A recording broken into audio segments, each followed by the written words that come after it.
You're listening to Health Coach Conversations, a podcast where our conversations help health coaches all around the world to level up our businesses and to get more clients. Today, I'm interviewing James Cima. This is Kathy Sikora from the Health Coach Group, and we are going to talk to this chiropractor about his business and how he helps people. I'm going to let him introduce himself. So I'm happy that you're here, and I'm excited about what you're doing. And why don't you tell us a little bit about yourself, your background, and how you ended up here? Well, pretty much if I just go, the quick story was that as a teenager, I had a really bad back, and it was getting worse as I got into my 20s. And the pain would get so bad at times where I really couldn't even get off the floor. Going to the commode would be like a difficult chore. And so as time was going on, it was getting worse. And I was in my early 20s, and I kind of felt like, if something wasn't done soon, I would just be, a candidate for surgery, and I didn't know where I'd wind up. And I was introduced to chiropractic, and I started to go to a chiropractor, and I started to improve, and I decided to go to chiropractic school. And because, when you have that kind of back pain, I don't know if you ever had that kind of pain before, Kath, but when you're just like, you can't do anything. You're just on the floor. You can't even move. And you were able to now get some relief. That's what I'd love to do with people.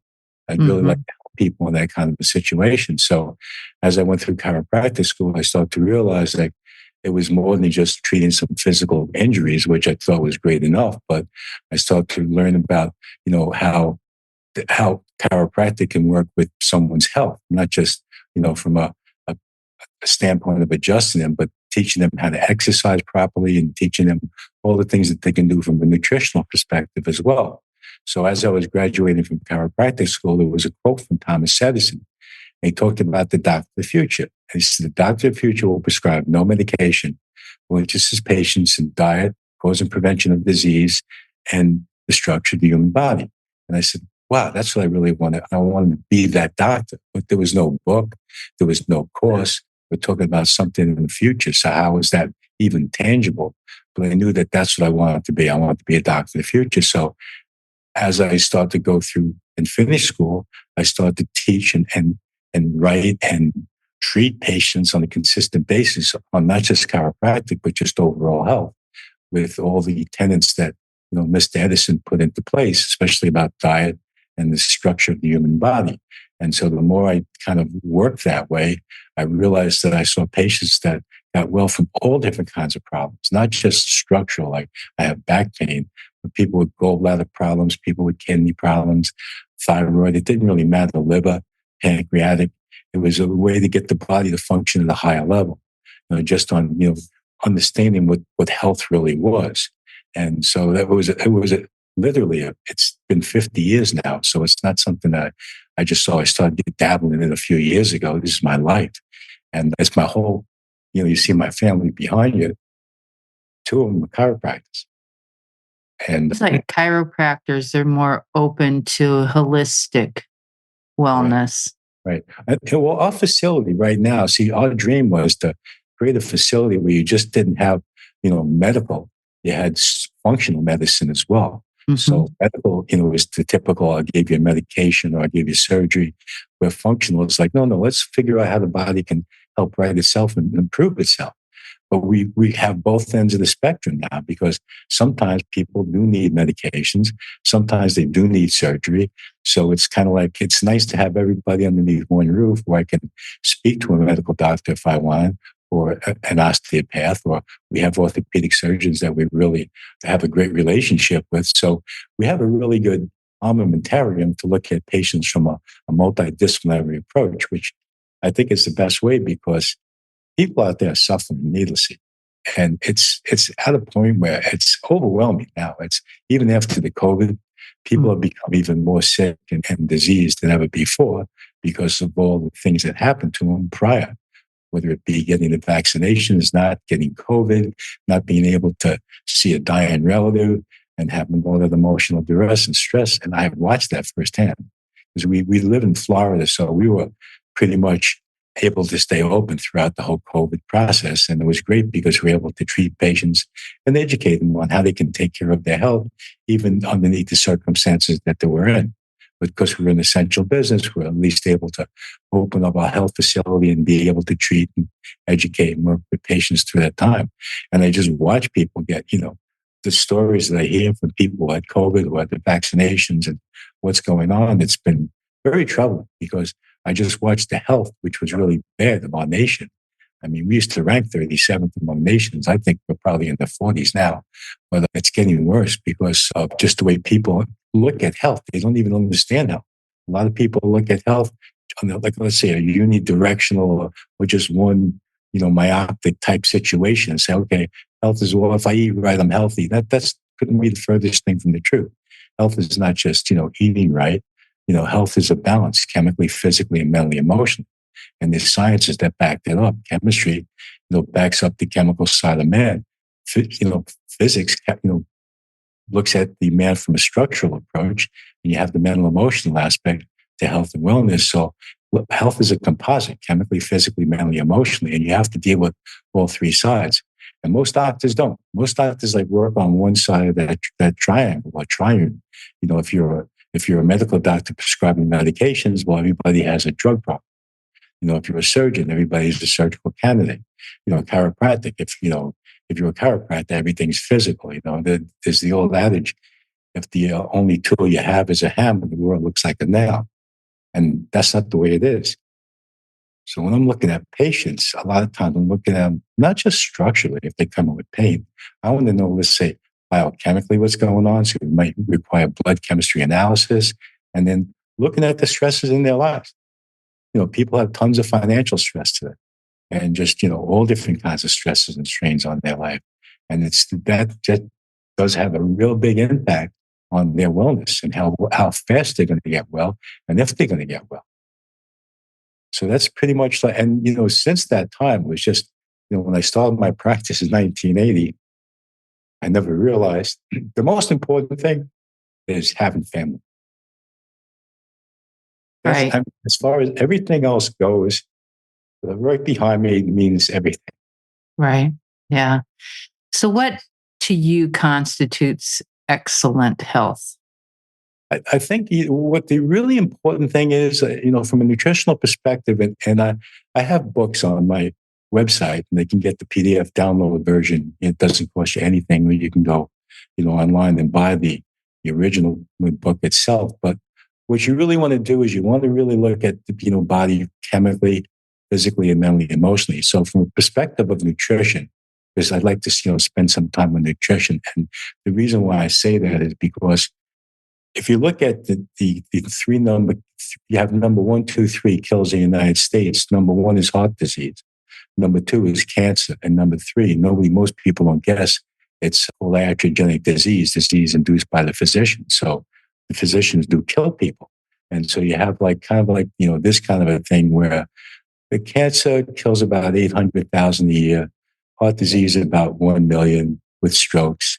And medical doctors about 440,000, because the medications and the drugs that they use, it's pretty far down the line, and I understand why some of that can basically, cause you to die. But so those are the 3 killers. But if you really look at the main source of those 3 killers, it's obesity in the United States. Right now, I call it the United States of obesity because since the 80s, I've just watched people getting heavier and heavier and heavier and heavier. They changed the food pyramid back in the 80s, and they, told you that fat wasn't good. And, fat's found with protein, and protein became really deficient in most people's diets because of that. And so people were starting to, were taught, well, have grains and have breads and pastas and rice and don't eat fat. And with not eating fat, you stayed away from meat, you stayed away from dairy, you stayed away from fish and fowl to a degree. And that created more of a problem with obesity, leading to a lot of diabetes, because that's what's going on today. So you see, as over the last 30, 40 years, our weight just continues to climb. And it's not getting any better. And there are more diabetics than ever before. And you're really looking at, from what I've seen too, now they're called Alzheimer's disease, type 3 diabetes, where it's like that's what type 2 is going to lead into. And Alzheimer's disease today is kind of like, there's a good chance, 47%, I think it is, that you'll die of Alzheimer's disease. So you're living longer, but the even though the extension's there, the quality of life isn't there. Right. Yeah. So the big thing is really nutrition. So to get back to what you should do from a nutritional perspective, a lot of people think that, well, if I take this supplement, this kind of diet, no, you have to eat a diet that's basically good for you.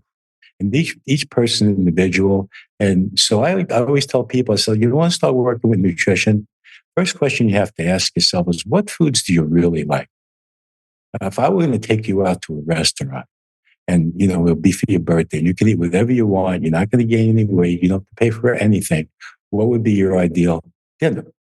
And people go, well, I'd like to have a big steak, or I'd like to have a baked potato. Well, that's the kind of diet you should be on. You should be on more of what they call a fatty protein diet. If you come in and say, no, you know what my favorite meal would be? Maybe a piece of fish, a salad, a little rice, and things like that, then you'd be more of like, that's what they would call a Mediterranean type diet. So if you start using your own judgment instead of listening to what all these people talk about when they talk about like what food you should eat, you intuitively listen to the doctor within you, know what you should eat. There are really good foods that are basically quality foods, and those are the ones you want to eat. And I know a lot of people will say, well, you know what, doc? You tell me I should eat anything I really want to eat. I love chocolate. And I always tell them, I said, well, the wreason why you love chocolate or cake and cookies? And they really can't answer. They go, well, I have a sweet tooth. I said, no, it's not the sweetness that comes from sugar. It's the sweetness that comes from fat. So if you look up chocolate, basically it's, mostly percentage high of fat as opposed to, sugar. So the same thing with cake and cookies. So when you're craving fat like that, if you put more fat into your diet, good fats, whether it's olive oil, avocado oil, I don't care if it's mayonnaise, whatever it is, it's egg, I don't care if it's butter, all those things are really good for you. So, you should be basically, putting those into your program to make sure you're getting enough fat and enough protein in your diet. So it's like listening to yourself, what you like. Because people go, no, I love eggs, doc, but my doctor told me I shouldn't eat them. I said, well, he told you to eat chicken, right? He goes, oh, yeah, I can eat as much chicken as I want. Where'd the egg come from? Or where'd the chicken come from? It's the same thing. How do you say eggs are not good, but chicken is? It's kind of like that kind of logic and reasoning is pretty crazy. And so when you start really looking at the things that you literally intuitively crave and pick the really good quality foods, you should continue on eating them. Why do you think that we, the United States, rank 37 among nations in health and pay twice as much, if not more, than anybody else? Yeah, the medical model of healthcare doesn't work. It's basically bankrupting the country right now, because what they do with the medical model is that they'll give you a medication or drug or surgery to basically try to maintain you through life. And as you get into your 50s, 60s, and 70s, it's the cost of trying to keep people alive. And every year it just costs even more money to do that. And the quality of life continues to go down. And so that's the major reason, because the medical model of healthcare, it's not really a healthcare, it's the medical model of sickness and disease care. They treat sickness and disease. Functional medicine treats health and wellness. Now, if you look at it logically, Kathy, there's no principles of sickness and disease. And that's what they basically build everything on, like sick and disease. It's like, if I wrote a book on how to be sick and disease, would you buy it? No. If I wrote a book on how to be healthy, would you buy it? Yes, because there's principles of health and wellness. So they always look at the body as something that is sick and disease. They don't think it can be healthy and really have a long lifespan, because the body can't really do that. It needs some kind of medication or some kind of surgery. So that's what they focus on, sickness and disease. They don't look at the person as a person that should be well, that has a chemical side, a physical side, and a mental emotional side. So if you look at all three sides and say, okay, I need to work on my nutrition. I'm 30, 40 pounds overweight. Well, I need to work on not only my nutrition, but also my physical activity, what I'm doing. And that may be why I can't do it, because I'm in pain. Well, you need to find out what's causing the pain and work with that. But then you also, from a mental emotional perspective, have to literally look at everything and say to yourself, it's like a balance. I'm mentally, emotionally. If I don't condition my mind for success, for weight loss, I'm not losing anything. And if I don't really condition my nutrition the same way, I'm not going to do anything. And as time goes on, it becomes more and more difficult. And then people have to rely now on medications. They literally have to get to a point where they do have to rely on them. But at that point, you can literally stop the process and work your way back and take care of your health. And it's a lot less expensive. It's a lot less expensive to do that. I mean, you go into go in and have surgery, you're talking $50,000 or $100,000. Proper treatment, you'll save 3, 4, 5,000, and you can save the patient from surgery. Now, if I walked into a hospital and told the CEO, listen, I can save you from like 10 surgeries a day. You don't have to do that. I can save these people and get them well. It'll cost a lot less money. You know what he would do? He would tell them to get out of there as fast as possible. He shouldn't call the police, because if they don't do 10 surgeries a day, they don't make $1 million. And they're not going to do that based on the fact that, well, this guy said he can get people well. Let's not even give him a shot at doing that, because the reality is that, if he does it, then we're not going to be able to get a lot of money for the surgery and the follow-up to the surgery and the additional surgeries after that, and the hip replacements and the knee replacements and all the rest of the stuff that goes along with it. But the worst part is the pain and suffering that people go through. That's the real sad part. And I see that every day with my patients. And they just I look at them and I say, I can get you well. And they go, do you really think you can? I said, I don't think I can. I know. I mean, after 50 years, if I don't know, I might as well stop practicing. But but I see that constantly. People are just having all these different kinds of problems, and they're just getting worse because the medical model of sickness and disease care treats sickness and disease, not health and wellness. So it just keeps on climbing higher and higher and higher. It's just going to continue on doing that, throughout, until it kind of ends, because they can't keep on going with the way everything is going now.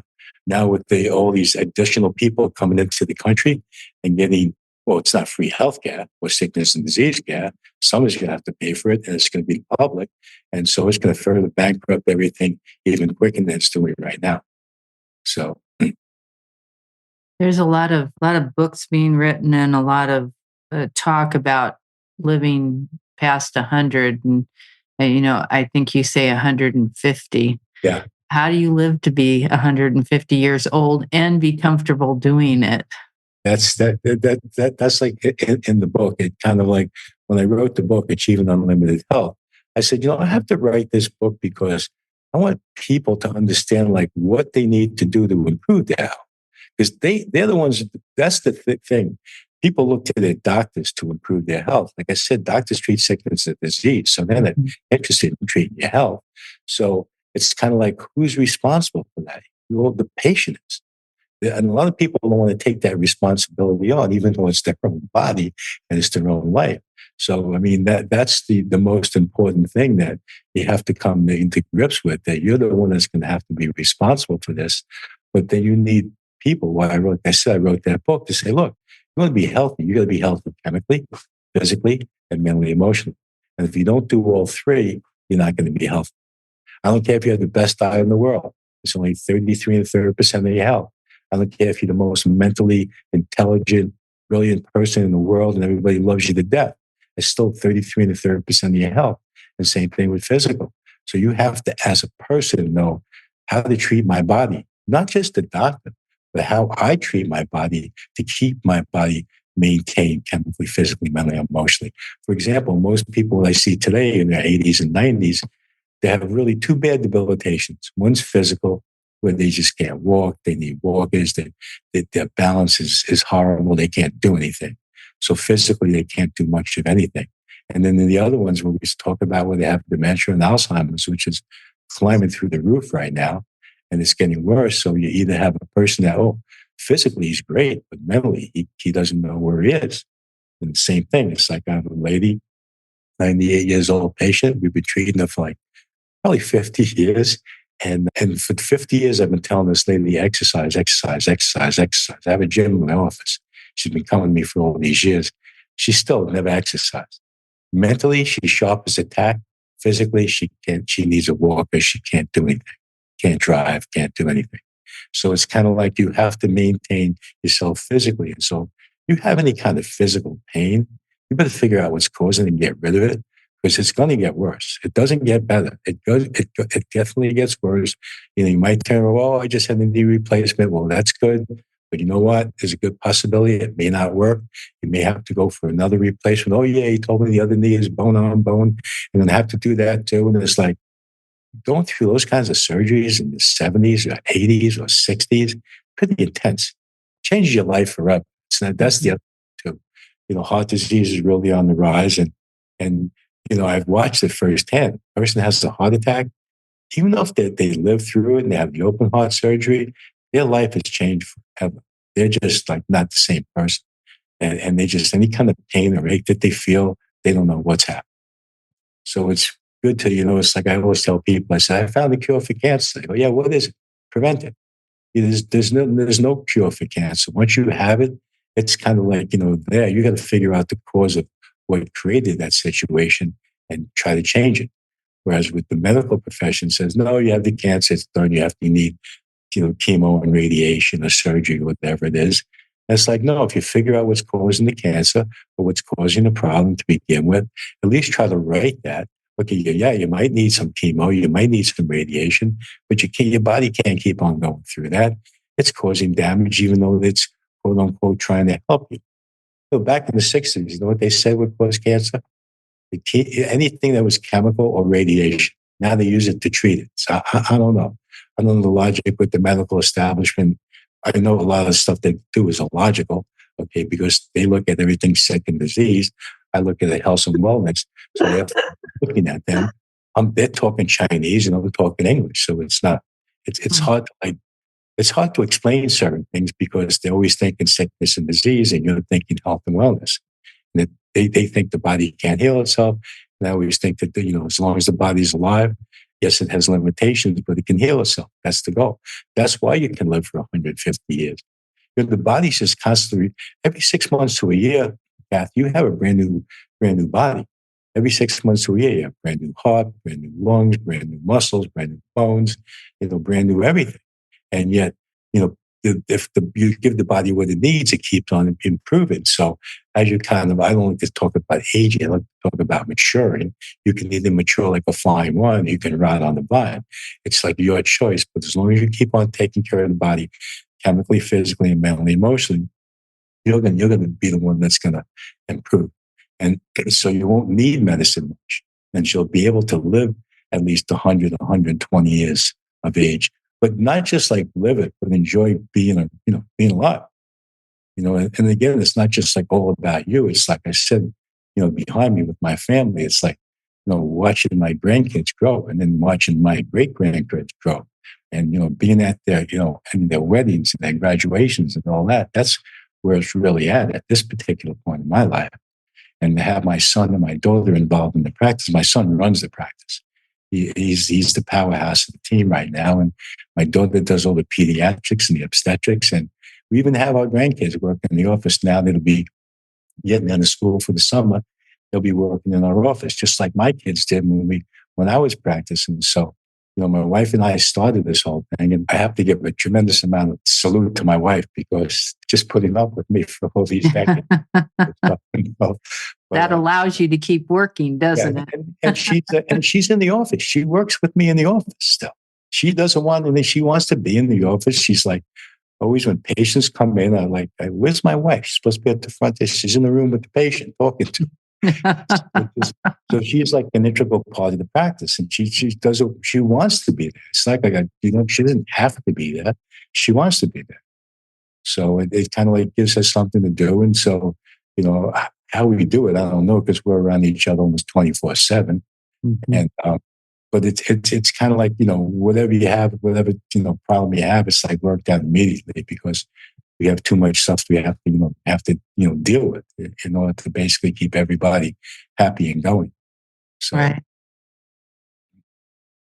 So we're going to all shoot for becoming 150 without all the aches and pains, right? Wouldn't that be? I mean, really, because it's I'm looking at it from the other side. So I'm saying, okay, I'm halfway there.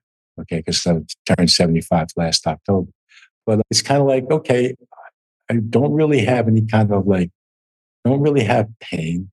I work 5 days a week. And now we're starting another practice up at Indian River State College, working with the veterans and special forces and first responders, and working with programs to treat them, especially when they come back from That's wherever good. they were We serving. need those. This is a great. Listen to this. This is really cool. The president of the college, Indian River State College, his name is Tim Moore. This guy is tremendous. He's fantastic. So he dreamt of this thing, putting together this health and wellness facility, not just just the health and wellness, but the medical portion, like we were just talking about, having the whole thing together. So this guy is he loves to raise things. He raised tons of money for the college, and he wanted this whole thing. He's got these generals involved already, and to get money from the government to put this together, because in that area, Indian River State College, up in Fort Pierce, they have about 160,000 veterans in the area. And every one of these veterans, in order for them to get seen by the VA hospital, which is down where I am right now, they have to wait 6 months to a year. And these people, you can't be in pain, wait 6 months to a year. So we're creating programs that not only treat them physically, but mentally, emotionally, because if they come back from combat, and then not only get them to the point where, okay, now physically I'm better, mentally, emotionally, I'm a lot better. Now they have another portion of the group now comes in and says, okay, now we're going to put you in the right position. So they find them a job. Mm-hmm. They find a position, where they feel like, okay, you're going to be successful. So it's like introducing these people from being traumatized from war, to bringing them back to being a citizen that wants to help the country. That's wonderful. So where are you located? I'm in Palm Beach Gardens, Florida. Really? You're really close to me. I'm in Stewart. Yeah, I'm just up the street. Yeah, that's really fun. We live in a great area. I mean, I love this place. I mean, I've been here since 1980. There's no way I'd leave, Florida. It's a great state. The reason why I did come down, Kath, one of it was because my wife really wanted to live in Florida. But it was to me, it was going to be a healthy way of life. Coming from New York, it was a little bit more difficult to be as healthy as you could in Florida with the ocean and, as all the beautiful benefits of the weather and being able to do all these activities. It was perfect for health. Yeah. It can be paradise if you let it be. Yeah, it is. It is. Yeah. People, my wife wife likes to travel. I don't, because we live in paradise. I'd rather stay here. Everybody should come see us, right? Exactly. Well, thank you so much for being here today. Do you have 2 ebooks? Yes. Yes. And we will have those. We'll have the links to those underneath your podcast so people can easily access those. You're letting us have those for free? Yes. That's nice. Thank you very much. Thank you for being here with me today. Thank you too, Kathy. It was a pleasure. Thanks for listening to the show. If you liked what you heard, please give us a 5-star rating or review on iTunes.